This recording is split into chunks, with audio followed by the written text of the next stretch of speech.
स्वागत है आप सभी का हमारे इस यूट्यूब चैनल टुडेज स्टडी में। जैसा कि ये प्रश्नों की श्रृंखला चल रही थी सीटेट और अदर टेट से संबंधित, तो फर्स्ट चैप्टर हम लोग डिस्कस कर चुके थे, उसमें इम्पोर्टेंट पॉइंट भी डिस्कस किए थे और उससे प्रश्नों की जो श्रृंखला बन रही थी इम्पोर्टेंट प्रश्न, उसको भी हम लोग डिस्कस कर चुके। तो नेक्स्ट ये टॉपिक है वंशानुक्रम और वातावरण। इससे संबंधित आज हम लोग इस वीडियो में चर्चा करेंगे कुछ इम्पोर्टेंट पॉइंट की, ठीक है। उसके बाद इससे संबंधित प्रश्नों की श्रृंखला जो नेक्स्ट वीडियो में चलेगी। तो चलिए देखते हैं इसमें।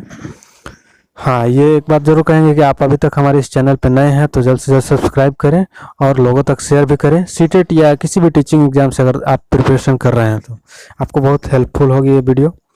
चलिए यहाँ पे देखते हैं। पहला, वातावरण शब्द का प्रयोग उन समस्त बाह्य बिंदु प्रभाव दशाओं को सामूहिक रूप से वर्णित करने के लिए किया जाता है जो जीवित प्राणियों के जीवन, स्वभाव, व्यवहार और बुद्धि का विकास को, परिपक्वता को प्रभावित करता है। तो ये किसने कहा? तो ये डगल्स के अनुसार, ठीक है। यहाँ पे सेकंड नंबर हम लोग थे, माता पिता के शारीरिक एवं मानसिक विशेषताओं का संतानों में हस्तांतर होना, यानी माता पिता के शारीरिक एवं मानसिक विशेषताओं का संतान में जो गुण जाता है वो क्या होता है? वंशानुक्रम होता है, ऐसा हम सभी जानते हैं। लेकिन ये किसने कहा है, किस मनोवैज्ञानिक ने? तो जेम्स ड्रेवर ने। चलिए आगे देखते हैं।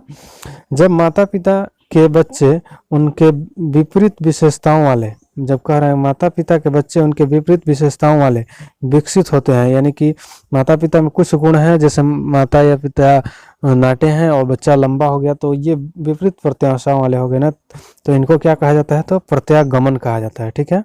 विपरीत विशेषताओं वाले विकसित होते हैं तो इनको प्रत्यागमन कहा जाता है, ठीक है। वंशानुक्रम व्यक्ति की जन्मजात विशेषताओं का पूर्ण योग है। ये किसने कहा है? वंशानुक्रम जो है ना, व्यक्ति की जन्मजात विशेषताओं का पूर्ण योग है। यहाँ पे ध्यान देने वाली बात है, किसने कहा? तो बी.एन. झा ने। ये इंपॉर्टेंट सारे पॉइंट है, ठीक है। ये नेक्स्ट जैसे जैसे वीडियो सीरीज चलेगी उसमें क्वेश्चन आएंगे तो ये सारे इंपॉर्टेंट पॉइंट जो है कि वहाँ पे आपको इससे संबंधित प्रश्न आपको मिलेंगे। वातावरण का किस दृष्टि से सबसे अधिक महत्व है? तो व्यक्तित्व निर्माण से, आप किस तरह का वातावरण में रहते हैं वैसा ही आपका व्यक्तित्व का यानी कि चरित्र का निर्माण होगा, ठीक है। चलिए, मनुष्य स्वतंत्र पैदा होता है किंतु बाद में सब ओर से जंजीरों से बांध दिया जाता है। मनुष्य जो है स्वतंत्र पैदा होता है लेकिन बाद में कई तरह से जंजीरों से एक तरह से बंधा होता है। ये किसने कहा है? तो प्रकृतवादी, ये रूसो जो मनोवैज्ञानिक है प्रकृतवादी, इन्होंने कहा है, ठीक है। चलिए, एक संतान में माता पिता के अतिरिक्त पूर्वजों के गुण या लक्षण आते हैं। माता पिता से गुण आते हैं और पूर्वजों के गुण आते हैं। तो किस तरह से गुण आते हैं? यानी कि यहाँ पे दिया गया है आपको 1/2, यानी 2 भाग में से 1 भाग जो है ना कि माता पिता के गुण आते हैं। यहाँ पे दिया गया 1/4, यानी 4 भाग में से 1 भाग जो है दादा या दादी के गुण आते हैं। इस तरह से 1/8 दादा परदादा परदादी, ठीक है। इस तरह से यहाँ पे दिया गया 1/16, 1/32 से, तो ये ऐसे ऐसे गुण आते हैं। तो यहाँ पे देखिए नेक्स्ट में क्लियर कर दिया है वंश दर वंश कैसे गुण आते हैं। तो इस तरह के कभी सजाने के लिए अगर एग्जाम में पूछा जाता है तो वंश दर वंश कैसे गुण आता है? तो 1/2 माता पिता हो गया, 1/4 दादा दादी, यानी 4 गुण में से आपके 1 गुण जो है दादा दादी से हो गए। इस तरह 1/8, 1/16, 1/32 आदि। चलिए यहाँ पे नेक्स्ट देखते हैं हम लोग। वंशानुगत रोग है। वंशानुगत रोग ये इम्पोर्टेंट है किसी भी टीचिंग एग्जाम का लीजिए या कोई भी कॉम्पिटिटिव एग्जाम के लिए। तो ये वर्णांधता है यानी कलर ब्लाइंडनेस जिसको बोला जाता है, और हीमोफीलिया एक होता है। तो ये दोनों जो है ना कि वंशानुगत यानी माता पिता से ये ट्रांसफर होता है बच्चों में, यानी कि संतान दर संतान ये पीढ़ी दर पीढ़ी चलते रहता है। वंशानुगत सिद्धांत के जनक कौन है? वंशानुगत सिद्धांत के जनक जो है ना कि ग्रेगर जॉन मेंडल है। Gregor John Mendel. शिशु की औपचारिक संस्था क्या है? तो शिशु की औपचारिक संस्था जो है वो क्या है? तो विद्यालय है। शिशु की औपचारिक संस्था क्या है? तो विद्यालय है, ठीक है। और अनौपचारिक अगर संस्था पूछ दिया जाए तो शिशु का अनौपचारिक संस्था जो है परिवार से ही उसकी जो शिक्षा दीक्षा का कार्यक्रम होता है वही से शुरू हो जाता है। लेकिन औपचारिक यहाँ पे पूछा है यानी कि निश्चित समय, औपचारिक यानी निश्चित समय, वहाँ पे निश्चित समय होता है तो वहाँ पे क्या हो गया? आपको विद्यालय हो गया। फिर कह रहे हैं नेक्स्ट क्वेश्चन यहाँ पे दिया गया है, कौन सी क्षमता वंशानुक्रम जनित है? तो वंशानुक्रम यानी वंश दर वंश कौन सा चलता है? तो बुद्धि, ठीक है। यहाँ पे दिया गया बालक की प्रारंभिक अवस्था में बालक पर वातावरण का सबसे अधिक प्रभाव होता है। तो बालक की प्रारंभिक अवस्था में बालक पर वातावरण का सबसे अधिक प्रभाव कहाँ का होता है? तो घर का होता है। उनके घर का माहौल किस तरह का है, ठीक है। चलिए नेक्स्ट देखते हैं हम लोग। भाषा विकास पर सर्वाधिक प्रभाव पड़ता है, किसका पड़ता है? तो घर का पड़ता है।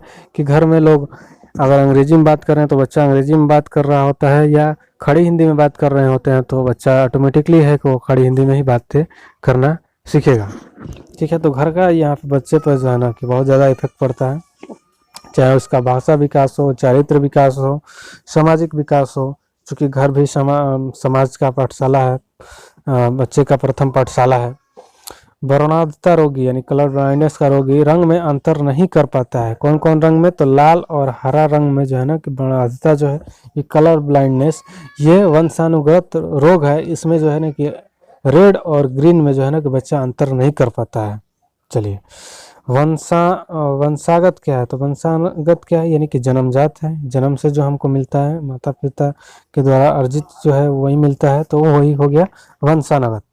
फिर यहाँ पे नेक्स्ट दिया गया है संतान को पिता से जीन प्राप्त होते हैं। संतान को पिता से जीन प्राप्त होते हैं। यहाँ पे दिया गया ना 50%। अभी हम लोग देखें कि 1/2 दिया गया। 1/2 का मतलब, कहने का मतलब कि 2 गुण में से 1 गुण, यानी कि 50% ये माता पिता से प्राप्त होते हैं, ठीक है। यानी 50% जो है ना कि संतान को कहाँ से जीन प्राप्त होता है? तो माता या पिता से। चलिए यहाँ पे दिया गया पिता से। व्यवहार के रचना तंत्र का निर्माण होता है। व्यवहार के रचना तंत्र का निर्माण कहाँ से होता है? तो वंशानुगत होता है। यहाँ पे दिया गया नेक्स्ट, मेंडल का वंशानुगत सिद्धांत प्रकाशित हुई थी। ये भी इम्पोर्टेंट है, कई बार यूपी टेट और अदर एग्जाम में ये पूछ लिया जाता है, ठीक है, 1866 में, ठीक है।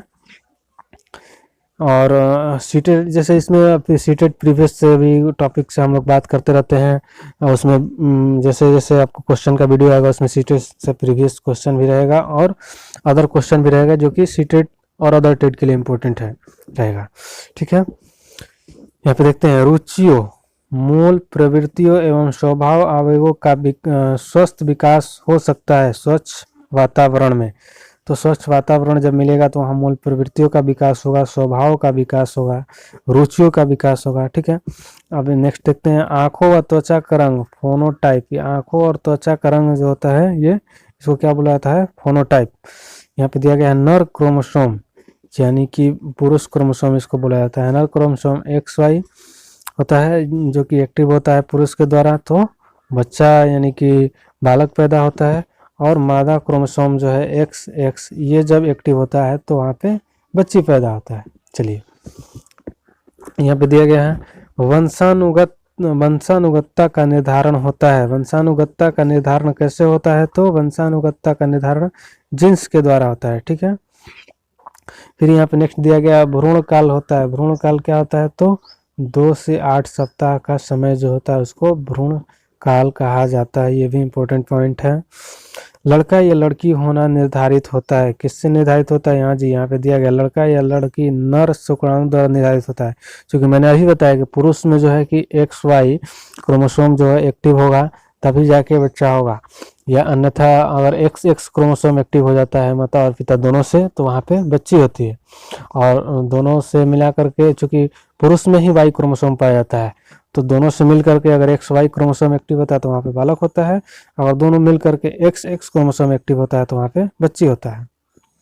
चलिए यहाँ पे देखते हैं वंशानुगत गुणों का एक पीढ़ी से दूसरी पीढ़ी में स्थानांतरण होने की प्रक्रिया को क्या कहा जाता है? वंशानुगत गुणों का एक पीढ़ी से दूसरी पीढ़ी में स्थानांतरण होने की प्रक्रिया को क्या कहा जाता है? तो आनुवांशिकता कहा जाता है, ठीक है। फिर नेक्स्ट दिया गया है जीव सांख्यिकी सिद्धांत का प्रतिपादन। यहाँ पे मनोवैज्ञानिक दिया गया है, तो किस मनोवैज्ञानिक ने किया था? फ्रांसिस गाल्टन ने। जीव सांख्यिकी सिद्धांत का प्रतिपादन किस मनोवैज्ञानिक ने किया है? तो ये गाल्टन ने, फ्रांसिस गाल्टन ने, ठीक है, फ्रांसिस गाल्टन ने। फिर यहाँ पे नेक्स्ट हम लोग देखते हैं आनुवंशिकता एवं वातावरण दोनों जो है ना एक दूसरे के पूरक हैं, यानी कि दोनों का एक दूसरे के बिना काम नहीं चल सकता है, ठीक है। तो ये चलिए इस वीडियो में इतना ही, फिर हम लोग नेक्स्ट वीडियो में बात करेंगे।